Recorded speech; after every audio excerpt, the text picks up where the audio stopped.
तो question number 536 देखते हैं। ये आपको दिया है कि इसका इंटीग्रेशन करोगे तो ये मिल जाएगा, डायरेक्ट फॉर्मूला दे रखा है और इसी पर बेस्ड एक क्वेश्चन पूछ लिया गया है। तो जैसे हमें फॉर्मूला देकर के क्वेश्चन देख के क्वेश्चन करना होता है ना, वो काम है इसमें। ठीक है, बस थोड़ा सा अंतर आपको ये देखना है कि देखो 0 to ∞, 0 to ∞, ठीक है। एक्स स्क्वायर है, यहाँ पर नहीं है। X square plus a square, x square plus b square, x square plus a square की वैल्यू 4, बी स्क्वायर की value 9, x square plus c square है और यहाँ पर ऊपर एक्स स्क्वायर है, इसमें ऊपर एक्स स्क्वायर नहीं है। तो मैंने क्या किया, एक्स स्क्वायर से ऊपर नीचे मल्टीप्लाई कर दिया। तो अगर मैं ऊपर नीचे एक्स स्क्वायर से मल्टीप्लाई कर दूं तो ये हो जाएगा 0 to ∞ x square D x upon x square plus 4 x square plus 9 और x square minus 0।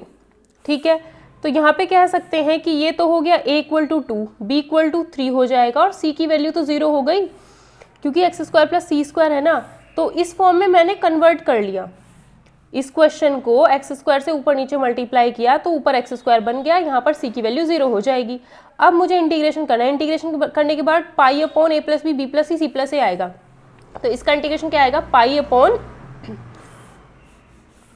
Upon 2 into a plus b plus c plus a, 5 या 15 दूनी 30, 30 दूनी 60, पाई बटे 60, पाई बाय 60 इसका आंसर हो जाएगा। सिर्फ इतना से हमें इसमें करना था, ए ऑप्शन इसका करेक्ट आंसर हो जाएगा। नेक्स्ट क्वेश्चन देखते हैं 537। 537 में क्या कहा है कि area enclosed bye with in the curves, एक कर्व ये है, ठीक है, ये हमें लाइन दे रखी है। तो x की वैल्यू, मॉड x का मतलब क्या है, x की value less than 0 greater than 0, mod y का भी सेम ही हम यही काम करेंगे। तो उस तरीके से हमारे पास दिया तो उसने एक है, लेकिन 4 इक्वेशन बन करके हमारे पास आ जाएंगी। ठीक है, फिर उन 4 इक्वेशन से हम लाइन बनाएंगे और फिर उसके बीच का एरिया हम निकालेंगे। कैसे करेंगे इस क्वेश्चन को, देखो जब हमें ये दे रखा है mod x plus mod y is equals to 1 है, तो अगर x इज लेस देन 0 है तो इसकी वैल्यू नेगेटिव हो जाएगी। ठीक है, देखो x is less than 0, y is less than 0, x is greater than equal to 0, y is greater than equal to 0, यही तो 4 कंडीशन होंगी। अगर आप x की वैल्यू भी लेस देन 0 लेते हो, y की वैल्यू भी लेस देन 0 लेते हो, तो ये आएगा -x, ये आएगा -y इक्वल टू 1। पहली इक्वेशन हो जाएगी x plus y equal to 1 equal to -1। तो x plus y equal to -1, अगर x की वैल्यू 0 रखोगे तो y की वैल्यू -1 मिलेगी, और अगर y की 0 रखते हो तो x की वैल्यू -1 मिलेगी। तो 0 -1 -1 0 कहाँ पर होगा, 0 0 -1 यहाँ मिलेगा और -1 0 ये, तो जो x plus y equal to -1 है वो ये है। जब x, सॉरी ये यहाँ पर होगा ना, 0 -1 यहाँ होगा और 0 -1 0 यहाँ होगा, तो जो हमारी x plus y equal to -1 होगी वो ये वाली लाइन हो जाएगी। जब x भी 0 से छोटा है, y भी 0 से छोटा है। अब x की वैल्यू 0 से छोटी लो और y की value greater than equal to 0। जब x की वैल्यू 0 से छोटी तो -x और y की value greater than equal to 0, तो y की वैल्यू तो पॉजिटिव रहेगी इक्वल टू 1। इस केस में x की वैल्यू 0 रखोगे तो y की वैल्यू मिलेगी -1, है ना। x की वैल्यू 0 तो y की वैल्यू 1, x की वैल्यू 0 तो y की वैल्यू 1, मतलब ये वाला पॉइंट। ठीक, y की वैल्यू 0 तो x की वैल्यू -1, मतलब ये वाला पॉइंट। तो ये वाली जो लाइन हो जाएगी ये हो जाएगी -x plus y equal to में 1। अब ये दोनों रख लिया, ये दोनों रख लिया। अब x को तो पॉजिटिव रखो, y लेस देन 0। जब x पॉजिटिव होगा तो ये चीज़ प्लस, ठीक है, और y लेस देन 0 तो ये x minus y equal to 1। तो y की वैल्यू 0, x इक्वल्स टू 1 आएगा यहाँ से, y की वैल्यू 0 पुट कर दो, x इक्वल्स टू 1, तो यानी ये वाला पॉइंट। और x की वैल्यू 0 तो y -1 मिलेगा, तो ये वाला पॉइंट। तो ये वाली जो लाइन हो जाएगी वो हो जाएगी x minus y equal to 1।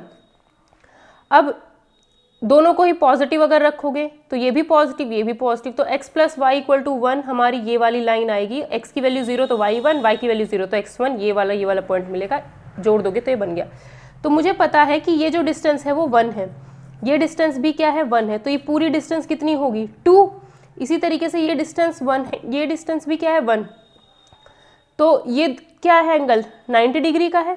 ठीक है, तो या तो ये रोम्बस होगा या फिर ये क्या होगा आपका, क्योंकि इसके डायगोनल्स जो हैं, देखो डायगोनल्स जो है इसके बराबर है। अगर डायगोनल्स जो है इसके बराबर आ रहे हैं, मतलब ये लेंथ और ये लेंथ बराबर आ रही है, 90 डिग्री पे कट करें, इसका मतलब ये आपका हो जाएगा स्क्वायर। क्या हो जाएगा आपका, ये स्क्वायर। ठीक है। तो एरिया क्या हो जाएगा 1/2, डायगोनल्स कितना है, ये भी 2 है, ये भी 2 है, 2 × 2 कर दोगे कितना आ जाएगा 2 आंसर आ जाएगा। तो इसका एरिया हो जाएगा हमारा 2। तो इसका आंसर हमारा कितना हो जाएगा 2, यानी बी ऑप्शन इसका आंसर हो जाएगा। ये क्वेश्चन मैं आपको नेक्स्ट वीडियो में बता दूंगी क्योंकि अभी मैं 6:30 बजे वीडियो बनाने बैठी हूँ ताकि 8 बजे तक मैं वीडियो अपलोड कर पाऊँ। ठीक है, तो कल की वीडियो में आपको ये क्वेश्चन मिल जाएगा। ठीक है, नेक्स्ट क्वेश्चन देखते हैं हम। जो इजी है मैं वो करा रही हूँ, वो वैसे भी पीजीटी का है, टीजीटी में तो वो आने वाला है भी नहीं, अगर जो टीजीटी की तैयारी कर रहे होंगे तो। 0 to 90 cos upon sine plus x, easy सा क्वेश्चन है बहुत ही। तो इसमें क्या दिया है हमें, cos x upon sine x plus cos x। ठीक है, तो क्वेश्चन कुछ इस तरीके से हमें दे रखा है।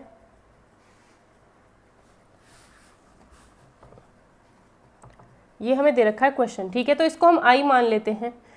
0 to 90 है, जब भी 0 to a 0 to 90 जब भी दिखाई दे तो हमेशा क्या करना है 0 to 90 एज इट इज़, यहाँ पर x की जगह पे आपको लिखना है 90 माइनस एक्स, यहाँ पर भी 90 माइनस एक्स। इंटीग्रेशन की कंप्लीट प्लेलिस्ट है, उसे अगर आप जा करके देखोगे तो बहुत सारी चीज़ें क्लियर हो जाएंगी। ठीक है, तो ये हमने क्या किया, जब भी 0 to 90 दिखाई दे तो x की जगह पे 90 माइनस एक्स रखा। ये क्या हो जाएगा, ये तो हमारा cos x हो जाएगा और ये हमारा sin x हो जाएगा, है ना। ऊपर हमारा sin x आ जाएगा और इंटीग्रेशन 0 to π/2 i = चल रहा है। तो फर्स्ट इक्वेशन और सेकंड इक्वेशन को क्या हम ऐड नहीं कर सकते, बस इतना ध्यान रखना होता है कि डिनोमिनेटर ना बदल जाए। बदलता भी है तो कुछ ऐसा हो कि इन दोनों को ऐड या सब्ट्रैक्ट या मल्टीप्लाई करने पर कुछ सॉल्व हो, मल्टीप्लाई नहीं ऐड या सब्ट्रैक्ट करने पर कुछ सॉल्व हो, अगर डिनोमिनेटर चेंज भी होता है तो क्या हुआ यहाँ पर, फर्स्ट इक्वेशन सेकंड इक्वेशन को अगर मैं ऐड कर देती हूँ तो 2i = 0 to 90 हो जाता है और cos x plus sin x हो जाएगा और डिनोमिनेटर में ऑलरेडी यही चीज़ है cos x plus sin x और dx।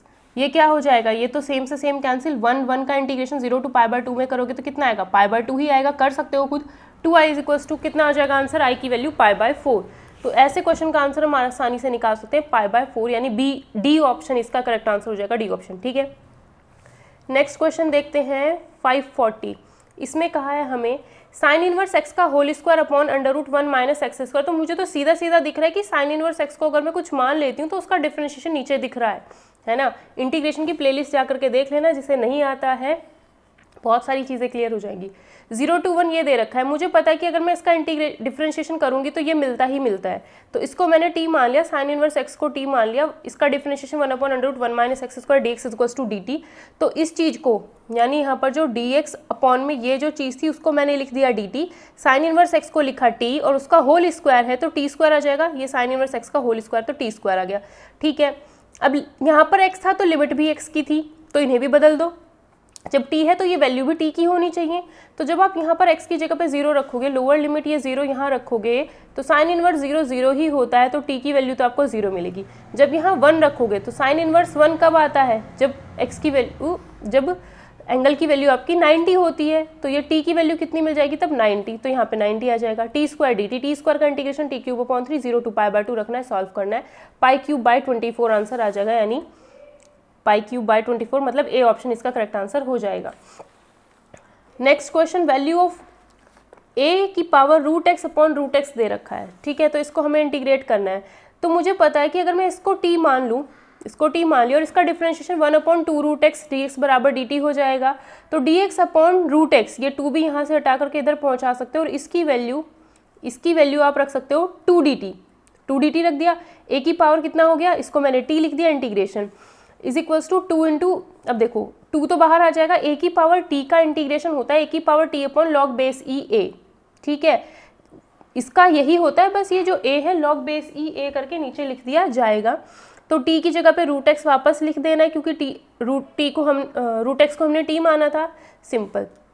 ठीक है, अब क्या हुआ, ये ऊपर कैसे आ गया, देखो अगर log बेस e a है, इन दोनों को अगर बदलना चाहते हो तो इस पूरे को उठा करके ऊपर लिख दो, सिंपल सा कॉन्सेप्ट है। इन दोनों को तो आपस में जगह इनकी बदल दो, a को नीचे रख दिया, e को ऊपर, मतलब बेस तो मैंने e बना दिया और e को मैंने यहाँ पे लिख दिया। जैसे मैं कहूँ log a b है तो इसे मैं लिख सकती हूँ log बेस b a। तो ऑप्शन में, किसी भी ऑप्शन में डिनोमिनेटर में log है ही नहीं। ठीक है, तो हमने क्या किया, फिर हमने देखा कि a को e की जगह, e को a की जगह लिख दो और ऊपर पहुँचा दो इसको। तो यहाँ से हमारा आंसर आ जाता है इसका डी ऑप्शन 2a की power root x log base AE। ठीक है, तो डी ऑप्शन आंसर हो जाएगा। क्वेश्चन नंबर 42 सेम वही क्वेश्चन है जो अभी अभी हमने किया है। देखो 0 to 90, तो क्या करते हैं 10x को लिख देते हैं sin x upon cos x। अभी अभी किया है ये क्वेश्चन 39 जो अभी किया था ऊपर। cos x इधर आ जाएगा, cos x plus sin x ऊपर आ जाएगा cos x dx। 0 to 90 में अभी अभी ये वाला क्वेश्चन हमने किया है, π/4 आंसर आ रहा था जो कि हमने ये किया था ऊपर, ये ही है। ठीक है, बस वो दूसरा रूप है उसका जो हमको पहचानना था और कुछ नहीं। क्वेश्चन नंबर 543 देखते हैं। 1 + 2 sin x plus cos x। अब इसको हम कैसे इंटीग्रेट करेंगे 543 को? देखो इसमें क्या करेंगे, ट्रिग्नोमेट्री सॉल्व करनी आनी चाहिए इसके लिए ना। 1 को तो लिख दिया हमने sin square x/2 cos square x/2, हम तो इसे sin स्क्वायर x और cos स्क्वायर x लिखते, क्यों किया x/2 वो भी अभी समझ में आ जाएगा। sin x को मैं लिख सकती हूँ 2 sin x/2 cos x/2, क्योंकि मुझे यहाँ पे होल स्क्वायर बनाना है। ठीक है, तो मैंने क्या किया, जो sin x था उसको मैंने लिख दिया 2 sin x/2 cos x/2, 2 बाहर रहा। फिर इसको भी मैंने x/2 वाली फॉर्म में कन्वर्ट किया। जब इसे x/2 लिख रहे हो तो इसे भी x/2 ही लिखो। ठीक है, cos x को भी मैंने cos square x/2 minus sin square x/2 लिख दिया।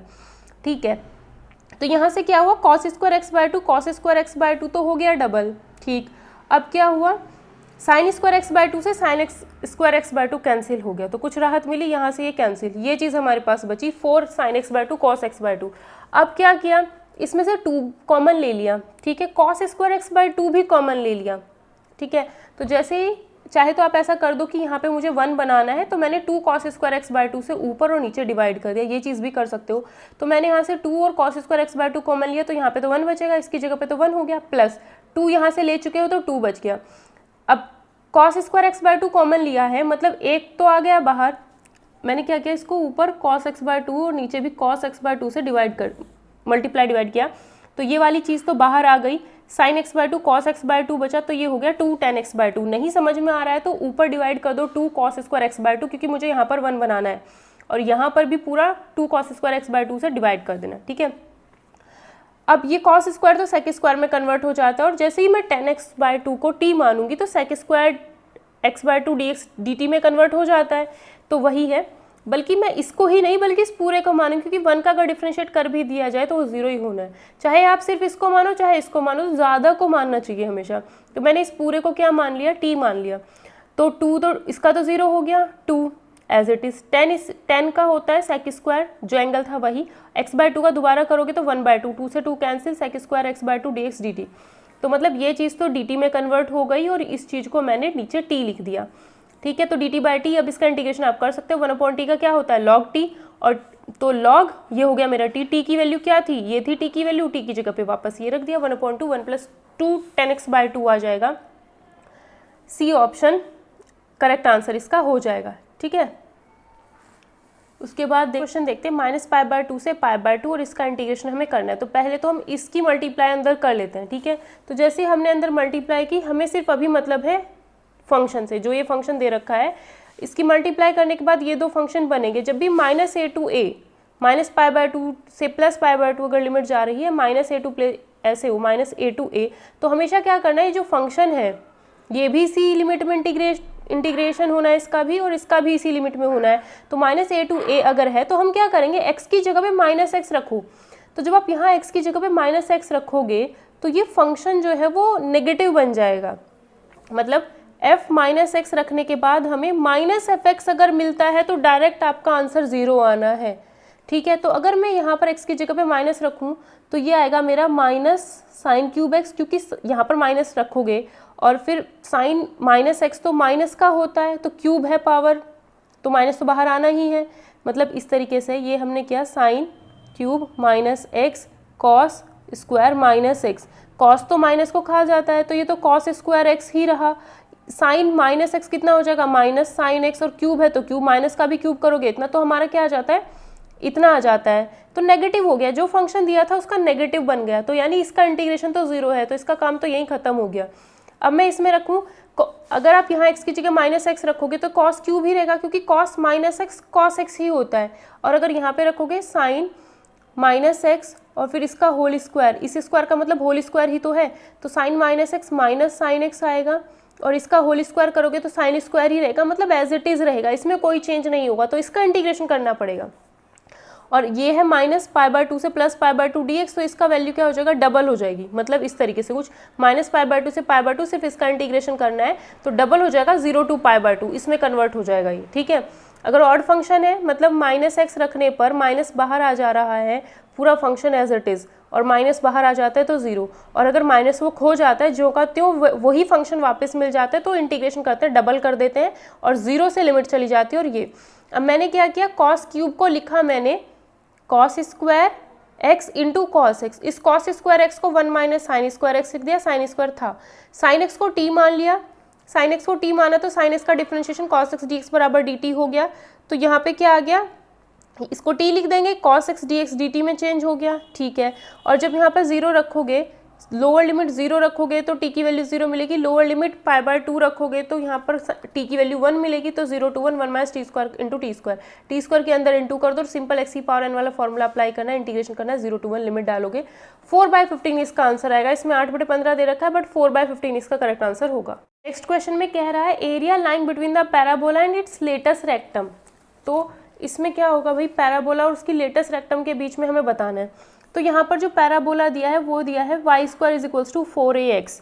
तो अगर x है, मतलब x की पावर 1 है ना, जिसकी पावर 1 है उसे देख लो, x की पावर 1 है और इधर वाला पूरा पोर्शन पॉजिटिव है, इसका मतलब x एक्सिस की पॉजिटिव डायरेक्शन उसकी एक्सिस हो जाएगी, तो पैराबोला इस तरीके से बनेगा। अगर y² = -4ax होता तो अब पैराबोला x है तो x एक्सिस बनेगा बट नेगेटिव डायरेक्शन में, ठीक है। तो ये चीज़ ध्यान रखनी है।